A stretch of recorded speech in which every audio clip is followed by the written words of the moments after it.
Oh my God, what a dress! कितनी सुंदर लग रही है यार। अरे तू उसे छोड़, उसकी स्लीपर्स देख, उसने कितनी सुंदर स्लीपर्स पहनी हुई हैं। उसका purse, oh my God, so beautiful. अरे उसके हाथ की चूड़ियाँ देख, कितनी खूबसूरत चूड़ियाँ हैं। उसने झुमके कितने सुंदर पहने हुए हैं। इसी तरह एक दूसरे की तारीफ करते हुए लड़कियों का एक ग्रुप एक फंक्शन में जा रहा था और इसी ग्रुप का हिस्सा थी हमारी टिया। टिया किसी की कोई तारीफ नहीं करती, चुपचाप मुस्कुराती है, सबको सुनती है और चलती चली जाती है। और ये तारीफें एक दूसरे की सब करते ही जाते हैं कि तभी वैभवी की नज़र टिया पर पड़ती है।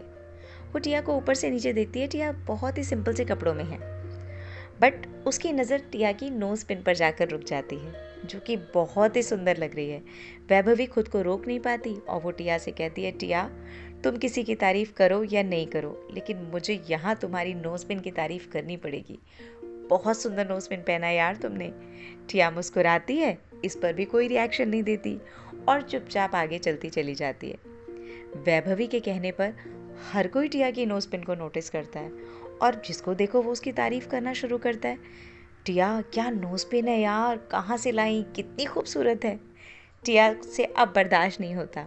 वो अपनी तारीफ़ को सुनती है, रुकती है और फिर सबको जवाब देते हुए बोलती है, ये नोज़ पिन, इसमें तुम्हें क्या खास लग रहा है? सब बोलते हैं कितना यूनिक है, कितना खूबसूरत है, हमने ऐसा नोज़ पिन कभी नहीं देखा, ये तो बहुत सुंदर है। टिया बोलती है, बस वही तो बात है, ये नोज़ पिन मैंने तो जिस तरह के ड्रेसअप किया है उसके साथ का नोज़ पिन पहना है। मेरे लिए तो ये बहुत ही साधारण है। हाँ, मेरे लिए अगर कुछ बहुत स्पेशल है तो वो ये कि मेरे पास ये नोज़ है जिस पर ये पिन बहुत अच्छा लग रहा है। टिया की बात सुनते ही सब हंसने लग जाते हैं। तब टिया अपनी बात को पूरा करते हुए बोलती है, हाँ, अगर ये नोज़ पिन मेरी नोज़ में नहीं होता तो शायद इसकी तारीफ नहीं होती। टिया की बात में दम है।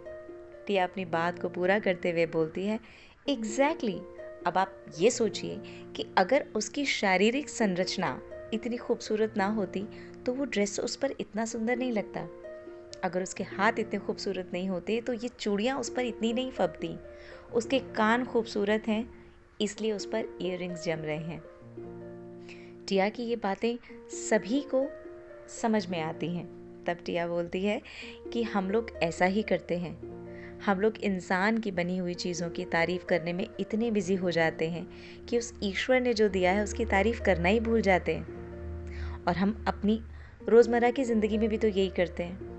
हमारे पास इतनी सारी परेशानियां हैं, इतनी समस्याएं हैं, इतना हाईलाइट कर देते हैं कि ईश्वर ने जो खुशियां दी हैं, ईश्वर ने जो हमें दिया है, जो दूसरों के पास नहीं है, हम उसको अप्रिशिएट करना भूल जाते हैं।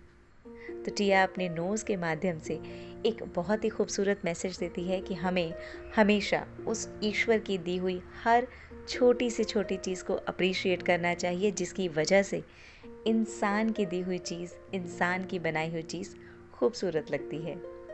इसी तरह से अगर हम अपनी समस्याओं पर ध्यान ना देते हुए ईश्वर की चीज़ों को अप्रिशिएट करते हैं तो इंसान की जन्मी समस्याएं, इंसान के द्वारा जो भी प्रॉब्लम्स क्रिएट की गई हैं वो हमें नज़र नहीं आएंगी, उनका सॉल्यूशन खुद ही हो जाएगा।